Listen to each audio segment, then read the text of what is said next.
Assalamu alaikum everyone, my name is Shakil and you are watching me on your favorite channel to learn English PCI learning. So today I like to talk about the topic on voices, and that's topic on voices that is past indefinite. So guys, पिछली classes में हमने present को देखा और present के mode में हमने उन चीज़ों को वॉइसेस को एंड किया.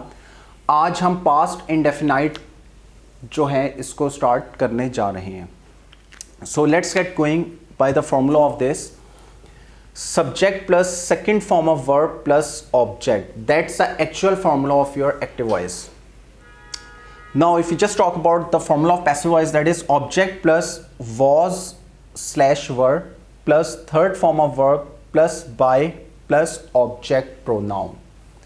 Now move to the example. The first one is, अच्छा guys, example पे जाने से पहले मैं एक चीज़ को बताना चाहूँगा आपको कि following tenses can't be change into passive voice, कि इनके पैसिव वॉइस आप जो हैं वो नहीं बना सकते हैं. कुछ स्टूडेंट्स ने मुझसे पूछा था कि सर प्रेजेंट परफेक्ट कंटिन्यूअस आपने मिस कर दिया. तो ऐसा नहीं है, मिस नहीं किया, बल्कि इनके पैसिव वॉइस नहीं बन सकते हैं. Present perfect continuous tense, past perfect continuous tense, future continuous tense and future perfect continuous and the sentences having intransitive verb. Intransitive verb कौन से होते हैं? सबसे पहले इंट्रोडक्शन की वीडियो में मैंने कहा था those verbs, those sentences don't have any object, जिसका ऑब्जेक्ट नहीं होता उसको आप इंट्रांजिटिव वर्ब कहते हैं. Okay, back to our topic. Now moving towards the first example, I invited him at the party. So guys, ये आपके पास एक्चुअल एग्जांपल है पास्ट इंडेफिनिट की. आई जो है वो एज ए सब्जेक्ट है, इनवाइटेड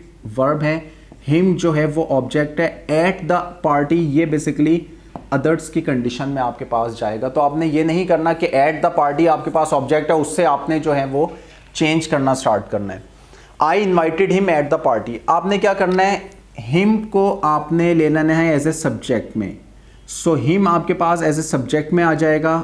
देन उसके बाद आपने देखना है कि जी ही, शी, इट, नेम के साथ वॉज की कंडीशन आप यूज करेंगे और यू, वी, दे, आई के साथ आप वर की कंडीशन यूज करेंगे. सो फॉर्मूला वही है कि ऑब्जेक्ट आपके पास जो है वो सब्जेक्ट और सब्जेक्ट जो है वो बेसिकली आपके पास ऑब्जेक्ट हो जाएगा. So we just change into passive voice, that is he was invited by me at the party. Now moving towards the second example, she didn't clean her room, उसने अपना room साफ नहीं किया. She didn't. और guys आपने ये चीज़ याद रखनी है कि डिडंट के साथ आप हमेशा वर्ब की फर्स्ट फॉर्म लगाएंगे.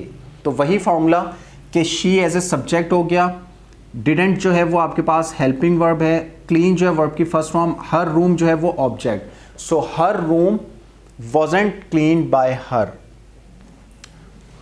सो गाइज यहां पर आपने एक चीज देखी है कि रूम चूंकि सिंगुलर है, इस वजह से आपने वॉजेंट की कंडीशन यूज की है. अगर यहां पर सेंटेंस इस तरह होता है she didn't clean her rooms, एस की कंडीशन आती तो आप कहते हैं कि her rooms weren't clean by her, वो कंडीशन थी.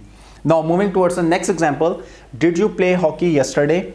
सो did as a helping verb, you subject verb, play and hockey used as an object. So did you play hockey yesterday? अब क्या करना है गाइस, आपने यहां आपने देखा है कि ये इंटेरोगेटिव है, तो आपने इसको was की कंडीशन में कर देना है. was आपके पास ऐसे ही रहेगा, was hockey played by you. was आपके पास वैसे ही रहा, hockey एज ए ऑब्जेक्ट था, सब्जेक्ट की जगह पर आ गया.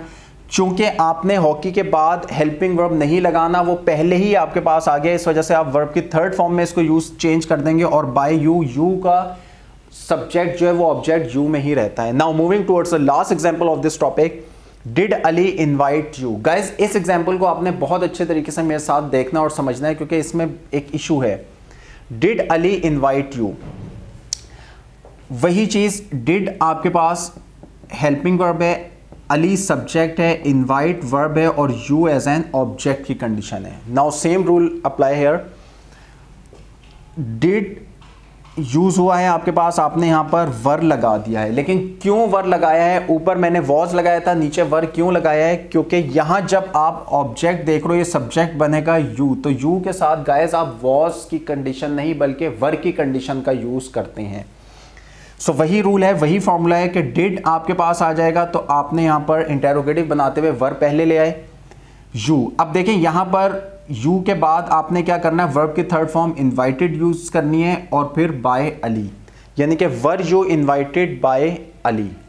तो ये है आपकी लास्ट एग्जांपल। अगर गाइस इस एग्जांपल को हम इस तरह लिखते हैं, अब देखें यहाँ पर मेरे पास एग्जांपल है डिड अली इनवाइट हिम, तो फिर आप किस तरह करेंगे, did as an helping verb, Ali subject verb object. तो वही चीज आपने याद रखनी है कि हिम जो है वो ऑब्जेक्ट में और सब्जेक्ट में आ जाएगा, क्या हो जाएगा, ही। अब ही के साथ आप क्या लगाते हैं, वॉज या वर, तो आप वॉज लगाते हैं, तो क्या आ जाएगा कि was he invited bye Ali. So guys यहां पर आपने देखा कि इस एग्जाम्पल में और इसमें यहां मैंने वर की कंडीशन यूज किया, क्यों, अकॉर्डिंग टू सब्जेक्ट यू के साथ, और यहां मैंने वॉज की कंडीशन यूज की है, क्यों, अकॉर्डिंग टू सब्जेक्ट ही के साथ। इसमें स्टूडेंट बड़े बेम्यूज होते हैं, वो पूछते हैं सर यहां डिड आ रहा है तो आपने वॉज कर दिया, यहां डिड आ रहा है तो वर। हमारा डिड से कंसर्न नहीं है, हमारा कंसर्न सिर्फ और सिर्फ ऑब्जेक्ट से, सिर्फ और सिर्फ सब्जेक्ट से कंसर्न है हमारा। तो आपने फौरन से ये देखना है कि आपके पास ऑब्जेक्ट में क्या आ रहा है। अगर वहां पर हिम की कंडीशन है तो आप यहां ही लगा देंगे और ही के साथ वॉज आ जाएगा। अगर यहां पर यू आ रहा है ऑब्जेक्ट में तो सब्जेक्ट उसका यू ही रहेगा और उसके साथ आपके पास वर होगा।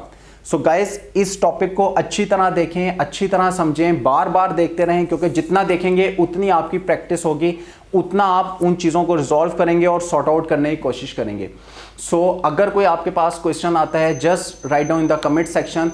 Don't forget to subscribe our channel and press the bell icon right next to it, having the latest videos. And once again, thanks a lot for being a part of our family. Have a great day. Allah Hafiz.